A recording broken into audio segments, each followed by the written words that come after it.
नमस्ते दोस्तों। अभी तक हम डिस्कस कर चुके हैं कि जब मोहम्मद बिन अब्दुल्ला और इनके चेले पलायन करके मक्का से मदीना आते हैं, हिजरत करते हैं, तो पहले 2 वर्षों में मस्जिद तैयार होती है और बहुत सारे मुनाफिकों को मस्जिद में से बाहर निकाला जाता है। उसके बाद गज़वा शुरू किए जाते हैं जिनमें से कुछ असफल रहते हैं और जंगे बदर तक इनको सफलता मिल जाती है। अब इस 1.5 साल के वक्फे में और क्या हो रहा है उसे भी देखिए ज़रा। अभी तक जैसा मैं पहले बता चुका हूँ कि ये मज़हब नया बनाया जा रहा है इस्लाम, इसको यहूदियों के पैटर्न पर या जूडाइज़म के पैटर्न पर और कुछ ईसाईयत के पैटर्न पर बनाया गया है कि एक किताब है, एक पैगंबर है, एक गॉड है। तो अब क्योंकि यहूदियों को अपने साथ मिलाने की इच्छा थी मोहम्मद बिन अब्दुल्ला की, इसलिए पहले जो सूरा नाजिल हो रही थी, जो कुरान नाजिल हो रही है, वो यहूदियों से मित्रता करने वाली है।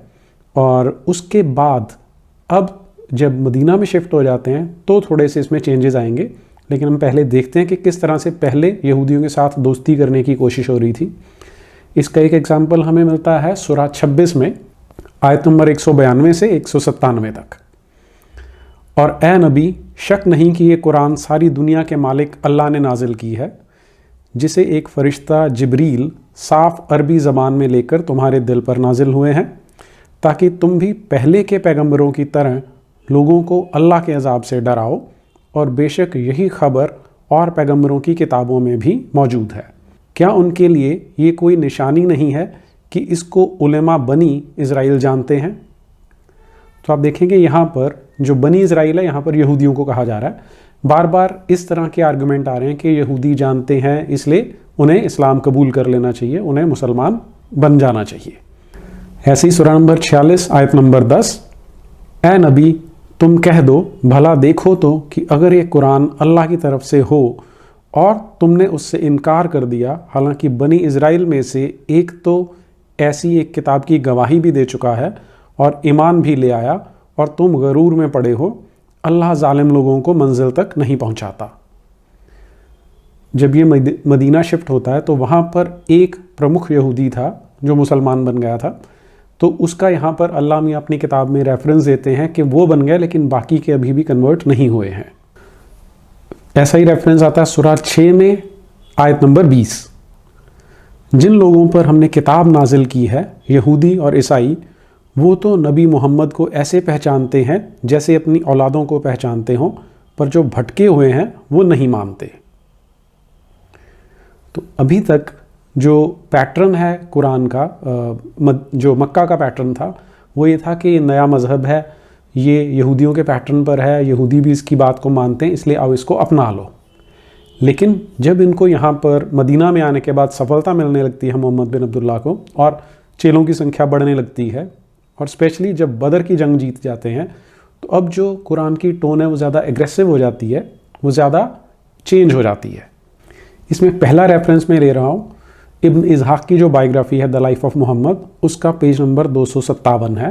अब इसमें मोहम्मद बिन अब्दुल्ला का एक चेला है जो यहूदियों के पास जाता है और उनको कहता है कि जिस समय तुम हमें डराया करते थे, जब मोहम्मद बिन अब्दुल्ला यहाँ नहीं था, तो तुम कहते थे कि ऐसा एक नबी, एक मसीहा आएगा जो तुम्हें बचाएगा। उन दिनों हम मूर्ति पूजा करते थे, तब तुमने शायद सोचा था कि मोहम्मद वो मसीहा है, लेकिन अब तुम देखो कि मोहम्मद हमारे साथ मिल चुका है, तो तुम अब इस्लाम को कबूल कर लो।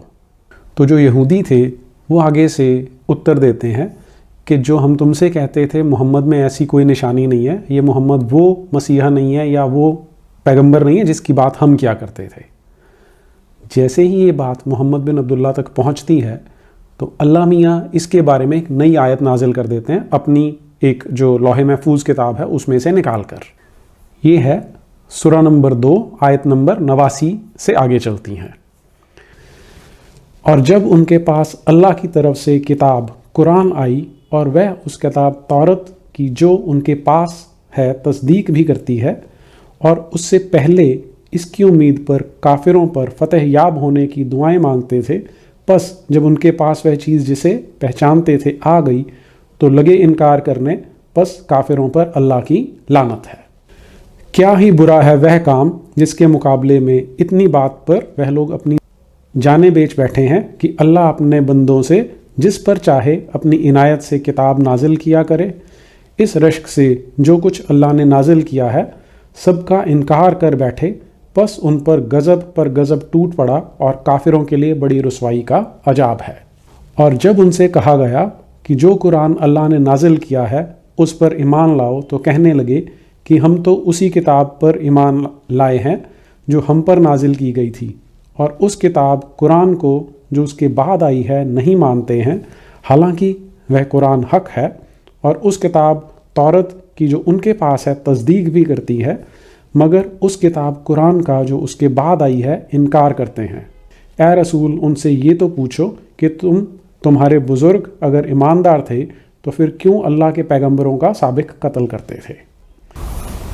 तो यहाँ आपको दिखेगा कि अब जो यहूदी उनके साथ जो विरोध है, जो आक्रामकता है, वो बढ़नी शुरू हो जाती है। अगला रेफरेंस देखते हैं इब्न इस्हाक में से ही। इसमें रफ़ी नाम का एक व्यक्ति है जो मोहम्मद बिन अब्दुल्ला को कहता है कि अच्छा एक बात बताओ, ये जो अल्लाह है तुमसे बात क्यों करता है, वो हमसे ही बात कर लेता, उसको क्या ज़रूरत पड़ी थी कि तुमसे बात करता, और हमें वो सुनाई नहीं देता है। इस पर फिर से अल्लाह मियाँ अपनी आयत नाजिल करते हैं, सूरह नंबर 2 आयत नंबर 118।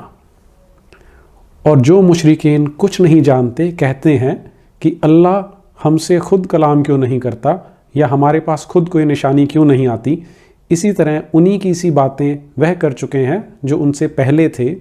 उन सब के दिल आपस में मिलते जुलते हैं तो लोग यकीन रखते हैं, उनको तो अपनी निशानियां क्यों साफ तौर पर दिखा चुके। फिर इसी बायोग्राफी में एक और रेफरेंस आता है कि अब्दुल्ला नाम का एक आदमी है जो संभवतः यहूदी है और मोहम्मद को कहता है कि देख मोहम्मद, तेरे लिए सही रास्ता यही है कि तू यहूदी बन जा। वैसे ही वहाँ पर कुछ क्रिश्चियन थे, वो कहते हैं कि मोहम्मद तुझे ईसाई बन जाना चाहिए। तो इस पर अल्लाह मियाँ अपनी फिर से आयत नाजिल करते हैं, वो देखिए सूरह नंबर 2 आयत नंबर 135। यहूदी ईसाई मुसलमानों से कहते हैं कि यहूद या नसरानी हो जाओ तो राह रास्त पर आ जाओगे। ए रसूल, उनसे कह दो कि हम इब्राहिम के तरीके पर हैं जो बातिल से कतरा कर चलते थे और मुशरिकीन से ना थे। अगली आयत आयत नंबर 136। और ए मुसलमानों, तुम ये कहो कि हम तो अल्लाह पर ईमान लाए हैं और उस पर जो हम पर नाजिल किया गया कुरान, और जो सफ़ीह इब्राहिम व इज़राइल व इज़हाक व याकूब और औलादे याकूब पर नाजिल हुए थे उन पर, और जो किताब मूसा व ईसा को दी गई उस पर, और जो और पैगंबरों को उनके परवरदिगार की तरफ से उन्हें दिया गया उस पर।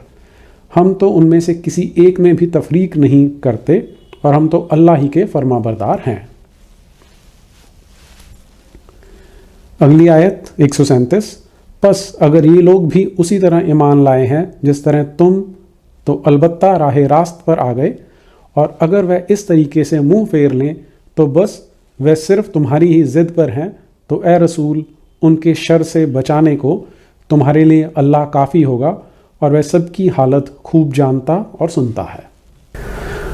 अब अगला रेफरेंस इससे रिवर्स है कि मोहम्मद बिन अब्दुल्ला ने यहूदियों को अपने पास इकट्ठा किया और उनसे कहा कि तुम इस्लाम को अपना लो। तो यहूदी उसको आंसर देते हैं कि जो हमारे पूर्वजों का रास्ता था, जो उनका मज़हब था, जो हमारे बाप दादाओं का मज़हब था, हम तो उसी पे चलेंगे, हम उसको बदलने वाले नहीं हैं। तो इस पर भी अल्लाह मियाँ अपनी आयत नाजिल करते हैं, सूरह नंबर 2 आयत नंबर 170। और जब उनसे कहा जाता है कि जो हुक्म अल्लाह की तरफ से नाजिल हुआ है उसको मानो, तो कहते हैं कि नहीं, बल्कि हम तो उसी तरीके पर चलेंगे जिस पर हमारे अपने बाप दादाओं को पाया, अगरचे उनके बाप दादा कुछ भी ना समझते हों और ना राह रास्त ही पर चलते रहे हों। ऐसी एक और आयत मिलती है चैप्टर नंबर 31 में आयत नंबर 21। और जब उनसे कहा जाता है कि जो किताब अल्लाह ने नाजिल की है उसकी पैरवी करो, तो छूटते ही कहते हैं कि नहीं, हम तो उसी तरीके से चलेंगे जिस पर हमने अपने बाप दादाओं को पाया, भला अगरचे शैतान उनके बाप दादाओं को जहन्नुम के अजाब की तरफ बुलाता रहा हो तो भी उन्हीं की पैरवी करेंगे। और जब इनको बदर वाली जीत मिल जाती है तो उसके बाद इनका कॉन्फिडेंस, जो हौसला है, वो बहुत बढ़ जाता है। अब मोहम्मद बिन अब्दुल्ला क्या करते हैं, वहाँ मदीना के आसपास 3 यहूदियों के कबीले हैं, एक है बनु कैनुका, उनकी अपनी मार्केट है। तो वहाँ पर मोहम्मद बिन अब्दुल्ला जाते हैं और यहूदियों को इकट्ठा करके बोलता है कि तुम अब कन्वर्ट हो जाओ, तुम मुसलमान बन जाओ, क्योंकि तुम देख लो जिस तरह नहीं तो कुरैशियों का हाल किया गया है वही हाल तुम्हारा भी हो सकता है। तो यहूदी नहीं मानते इसकी बात को और वो इसको आगे से चैलेंज करते हैं कि मोहम्मद तुम क्या सोचते हो कि वो कुछ जो लोग आए थे जिनको लड़ाई करने का एक्सपीरियंस नहीं था उन्हें तुमने हरा दिया, ना तजुर्बेकार लोग थे वो। जिस दिन हमारे साथ लड़ाई करोगे ना तब तुम्हें पता चलेगा कि किन से पाला पड़ा है। तो इसके बाद फिर से अल्लाह मियाँ ने इस सिचुएशन में भी अपनी आयतें नाजिल की हैं, उन्हें देखिए। सूरा नंबर 3 आयत नंबर 12। ए रसूल, जिन लोगों ने कुफ्र इख्तियार किया उनसे कह दो कि बहुत जल्द तुम मुसलमानों के मुकाबले में मगलूब यानी हारे हुए होंगे और जहन्नुम में इकट्ठे किए जाओगे और वह क्या बुरा ठिकाना है। बेशक तुम्हारे समझाने के वास्ते उन दो मुखालिफ गिरोहों में जो बद्र की लड़ाई में एक दूसरे के साथ गुथ गए, रसूल की सच्चाई की बड़ी भारी निशानी है कि एक गिरोह अल्लाह की राह में जिहाद करता था। यहाँ ध्यान रखिए कि जिहाद नहीं है, असली जो मूल अरबी कुरान है उसमें शब्द किताल आता है, जिहाद करता था। और दूसरा काफिरों का, जिनको मुसलमान अपनी आंख से दुगना देख रहे थे, मगर अल्लाह ने कलील ही को फतह दी और अल्लाह अपनी मदद से जिसकी चाहता है तायीद करता है। बेशक आँख वालों के वास्ते इस वाक़ये में बड़ी इबरत है। तो अल्लाह मियाँ ने जो जंग बदर थी उसकी रेफरेंस अपनी किताब में नाजिल करके बताई है कि ये तो एक लेसन है, एक पाठ है, सब लोग सीख रहे हैं इस सबक को, नहीं तो बाकियों के साथ भी यही हाल हो सकता है जो जंग बदर में कुरैशियों के साथ हुआ था। वो तो नहीं माने। फिर इसके बाद मोहम्मद बिन अब्दुल्ला यहूदियों के एक स्कूल में चले जाते हैं। तो वहाँ पर फिर से वही बात होती है कि तुम लोग इस्लाम को अपना लो। वहाँ पर अल नुमान नाम का एक आदमी था, वो मोहम्मद बिन अब्दुल्ला को कहता है कि ये बताओ मोहम्मद कि तुम्हारे मज़हब का नाम क्या है। तो बोलता है कि मेरा वो मज़हब है जो अब्राहम का मज़हब था। तो अल नुमान आगे से कहता है कि वो तो यहूदी था। तो मोहम्मद बिन अब्दुल्ला कहता है अच्छा एक काम करते हैं, तुम्हारी जो तोरा है उसमें से हम इसकी जजमेंट कर लेते हैं। तो जो अल-नुमान था वो इसको मना कर देता है कि क्या बहस करूं इसके साथ। तो इस स्थिति पे फिर से अल्लाह मियाँ अपनी आयतें नाजिल करते हैं, वो देखिए क्या है। सूरा नंबर 3 आयत नंबर 65।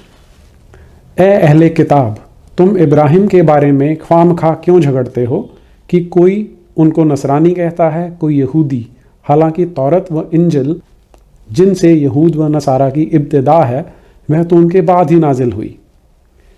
यह आपको ये समझना है कि कुरान में बाइबल को इंजिल कहा जाता है और ईसाइयों को नसारा के नाम से कहा जाता है।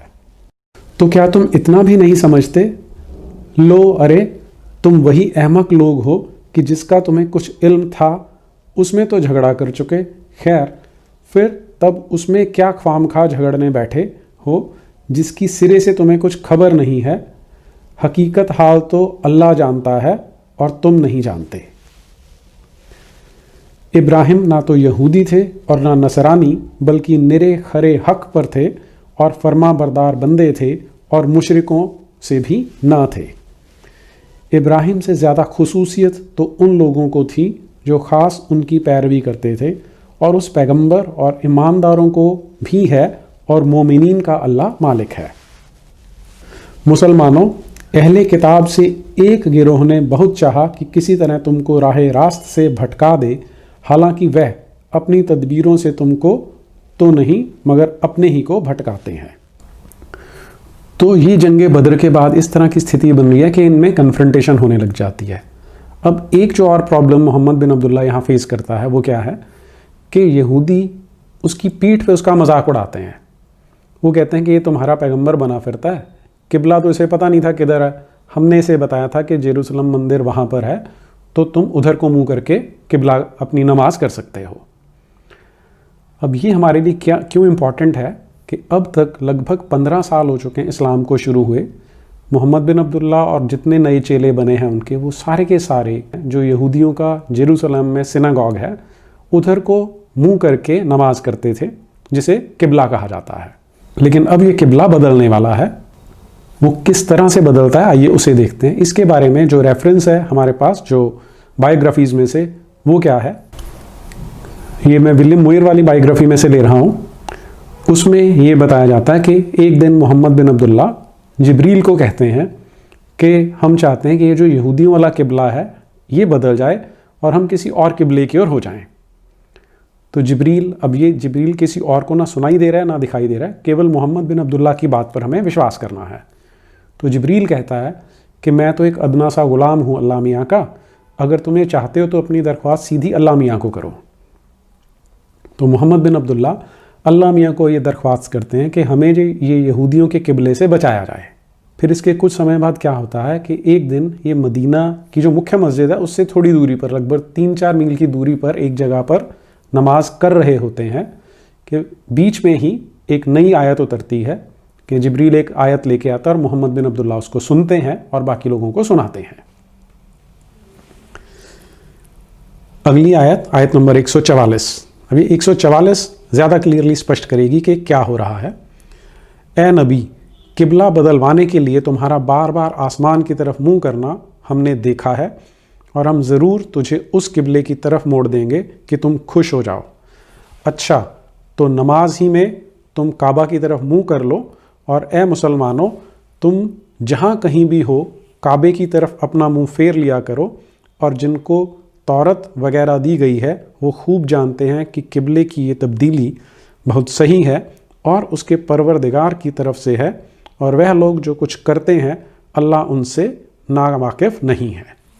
और फिर बीच नमाज में अपना किबला बदल कर, अपनी जो डायरेक्शन है उसको घुमा कर ये फिर से नमाज शुरू करते हैं।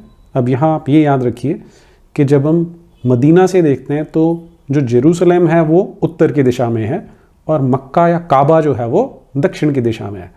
इसका अर्थ हुआ कि पहले आधी नमाज कर चुके हैं ये उत्तर की ओर मुंह करके, और अब उसके बाद बाकी की आधी नमाज दक्षिण की ओर मुंह करके पढ़ी जाती है।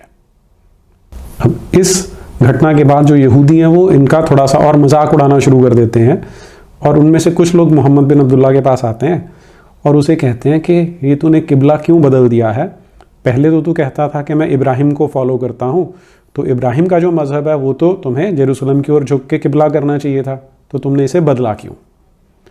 तो इस बात का जवाब अल्लाह मियाँ अपनी फिर एक नई आयत से देते हैं। वो आयत देखें क्या है। बाज़ अहमक लोग ये कह बैठेंगे कि मुसलमान जिस किबले बैतुल मुक़द्दस की तरफ पहले से सजदा करते थे उससे दूसरे किबले की तरफ मुड़ जाने का बायस हुआ। ए रसूल, तुम उनके जवाब में कहो कि पूर्व पश्चिम सब अल्लाह का है, जिसे चाहता है सीधे रास्ते की तरफ हिदायत करता है। आयत नंबर 143। और जिस तरह तुम्हारे किबले के बारे में हिदायत की उसी तरह तुमको ख़ास उम्मत बनाया ताकि और लोगों के मुकाबले में तुम गवाह बनो और मोहम्मद तुम्हारे मुकाबले में गवाह बने। और ए नबी, जिस किबले की तरफ तुम पहले सजदा करते थे हमने उसको सिर्फ इस वजह से किबला करार दिया था कि जब किबला बदला जाए तो हम उन लोगों को जो रसूल की पैरवी करते हैं हम उन लोगों से अलग देख लें जो उल्टे पांव फिरते हैं, अगरचे ये उलट फेर सिवा उन लोगों के जिनकी अल्लाह ने हिदायत की है सब पर शाक ज़रूर है। और अल्लाह ऐसा नहीं है कि तुम्हारे ईमान नमाज को जो बैतुल मुक़द्दस की तरफ पढ़ चुके हो बर्बाद कर दे, बेशक अल्लाह लोगों पर बड़ा ही रफ़ीक व मेहरबान है। बैतुल मुक़द्दस इस्लाम की भाषा में जो जेरूसलम वाला मंदिर है उसे बैतुल मुक़द्दस कहा जाता है। अब यहाँ हमारे लिए समझना क्या ज़रूरी है कि यहाँ 2-3 चीज़ें जो बताई जा रही हैं। पहली ये कि जो अल्लाह मियाँ थे उन्होंने जो ये बैतुल मुक़द्दस का किबला पहले निर्धारित किया था वो इसलिए किया था कि वो चेक करना चाहते थे कि मोहम्मद बिन अब्दुल्ला के कितने चेले हैं जो सच्चे, जो उस पर विश्वास करते हैं कि जब हम किबला बदलेंगे तो अगर तो उसको मान जाते हैं तो वो सच्चे चेले होंगे, नहीं मानेंगे तो इसका मतलब वो सच्चे चेले नहीं थे। अब इससे तो ऐसा लगता है कि अल्लाह मियाँ ने पहले से ही प्लान कर रखा था कि ऐसा करना है। दूसरा यहाँ पर ये आता है कि हम तुझे देख रहे थे कि तुम बार बार हमारी ओर देखते हो कि किबला बदला जाए, इसलिए मैं ये किबला बदल रहा हूँ। अब इनमें से कौन सा सही है, दोनों सही हैं या इनमें विरोधाभास है, वो मैं आपके डिसीजन पे छोड़ता हूँ। अब जैसे ही ये डिसीजन लिया जाता है किबला मक्का की ओर करने का या काबा की ओर करने का, तो बाकी जो चेले थे वो खुश हो जाते हैं क्योंकि उनको काबा की वैसे ही बहुत याद आया करती थी। तो ये कहानी है किबला बदलने की। अब इसमें बहुत से लोगों ने मुझे यूट्यूब पे भी कमेंट किए हैं कि मैं जो वो डैन गिब्सन वाली थ्योरी है उसके बारे में बात क्यों नहीं कर रहा हूँ। जिनको नहीं पता है, डैन गिब्सन एक वेस्ट में स्कॉलर हैं, हिस्टोरियन हैं, जिनका कहना है कि जो जिसे आज हम काबा कहते हैं, जो मक्का में स्थित है, ये असलियत में वहाँ पर कभी था ही नहीं जब इस्लाम को शुरू किया गया। जब इस्लाम शुरू हुआ है तो वो एक शहर था नॉर्थ में, काफ़ी उत्तर की तरफ था, जिसका नाम बेक्का था, वहाँ पर किया गया था। उन्होंने इसके बारे में बहुत सारे एविडेंस दिए हैं, साइंटिफिक प्रूफ दिए हैं इसके बारे में, लेकिन मैं उनकी चर्चा अभी इस सीरीज़ में नहीं करूँगा क्योंकि अभी मैं केवल उसी नैरेटिव के अकॉर्डिंग सारा इस्लाम समझाऊँगा जो आज तक इनको पढ़ाया जाता है। जो उलेमा हैं, जो मुफ्ती हैं, जो इमाम हैं, वो जिस पैटर्न पे पढ़ाते हैं मैं उसी पे रखने वाला हूँ, क्योंकि अभी तक डैन गिब्सन वाली की थ्योरी के बारे में आम मुसलमानों को ये बताया जाता है कि ये क्रिश्चियंस की एक साजिश है, वो हमें गुमराह करना चाहते हैं। ऐसे ही एक टॉम हॉलैंड या टॉम हॉलांदे नाम के व्यक्ति हैं, ऑथर हैं वो, उनकी थ्योरी ये है कि मोहम्मद बिन अब्दुल्ला नाम का कोई व्यक्ति था ही नहीं, इसे बाद में इसके इतिहास को गढ़ा गया है। तो ये एक अलग एंगल है, इस पर भी मैं अभी चर्चा नहीं करूँगा। ये सारी की सारी सीरीज़ मैं परंपरागत जो आम मुसलमानों को बताया जाता है उसके अकॉर्डिंग ही करने वाला हूँ, इसलिए मैं बेक्का की चर्चा इसमें नहीं कर रहा हूँ। आज के लिए इतना ही। नमस्ते।